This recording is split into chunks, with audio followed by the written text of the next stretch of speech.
Bidenomics fail. White House plans downshift in electric vehicle transition as demand slides. Well, um, Biden is pushing his green agenda, and folks ain't paying for it. Folks ain't buying it.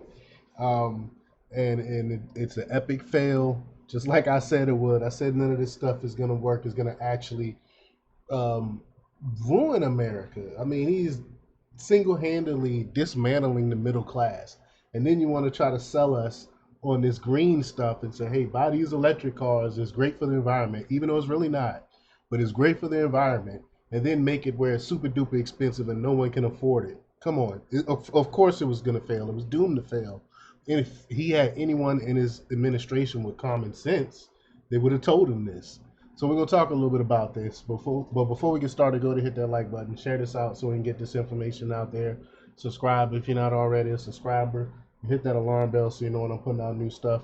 Also, check out my link tree in the description. It has a link to my Patreon where I talk about things I can't talk about here. There's also a link to my Instagram and my merch store. Also, check out jjthepsychotherapist.com for news as well. Let's talk about this news.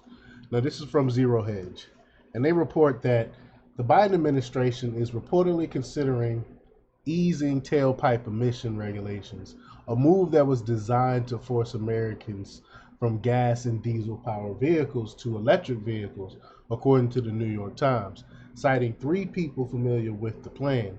This potential policy adjustment is in response to concerns from major automakers and labor unions and comes amid sliding EV demand, recently prompting companies such as Ford Motor Company to reduce EV production and lay off workers. Again, because nobody is purchasing these expensive vehicles. But, quote, instead of essentially requiring automakers to rapidly ramp up sales of electric vehicles over the next few years, the administration would give car manufacturers more time, with the sharp increase in sales not required until after 2030, the people said. So now, they were coming with these strict policies and trying to push all these companies, all these car manufacturers toward EV. The people decided, you know what, we don't want these expensive vehicles.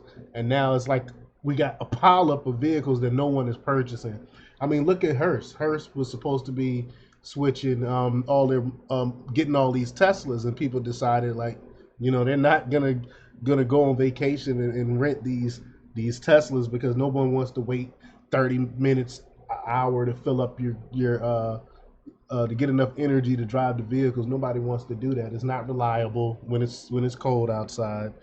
So people are totally against it. But the article goes on to say this policy change comes after 3,900 auto dealers penned a letter to President Biden at the end of 2023, wanting the president to reconsider the pace of EV mandates, citing a severe decline in demand for these vehicles. Quote, currently, there are many excellent battery electric vehicles available for consumers to purchase. These vehicles are ideal for many people, and we believe their appeal will grow over time. The reality, however, is that electric vehicle demand today is not keeping up with the large influx of BEVs arriving at our dealerships, prompted by the current regulations. Uh, BEVs are stacking up on our lots, the dealer said. They warn already electric vehicles are stacking up on our lots, which is our best indicator of customer demand in the marketplace. The last month, Ford Motors electric vehicle sales ran out of juice as the automaker was forced to slash production of its all-electric F-150 Lightning to April. Quote, to achieve optimal balance of production sales, growth, and profitability. A recent note by RBC Analysis Tom Narian said the EV slowdown is far from over. Quote, key takeaways thus far from earnings season are that the EV slowdown is not showing any evidence of an inflection. Level 4 autonomy headwinds continue to persist, and fears over supplier inventory overbuild are likely overblown.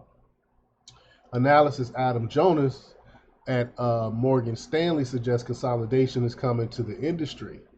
The EV bubble is no match for elevated interest rates, and no fiscal conservative American is trying to survive the era of failed Bidenomics with the $1,000 plus EV car payment. I mean, that's just crazy. Plus, Toyota's chairman and former CEO Akio Toyota will likely be proven right. EV cars will never dominate the global market, adding hybrids are the future. And so they're the one company that did not go the way of EVs. They didn't push out all these EVs. Instead, they did hybrids. And Toyota is not struggling like Ford and GM and companies like that that's been pushed by Biden mandates to create all these EVs that nobody wants. But if the alleged climate crisis is as urgent as portrayed by radicals in the White House and woke corporate media, then why does the Biden administration feel the need to move the transition goalposts in banning gas cars if banning gas cars saves the planet? And that's a great question because it's a hoax. The whole global warming thing is a hoax. That's why. And this proves it here because they would not be changing dates and stuff like that if it was. But let me know what you think. Leave your comments down below. Like, share, and subscribe. And check out jjthepsychotherapist.com for the latest in news. Until next time.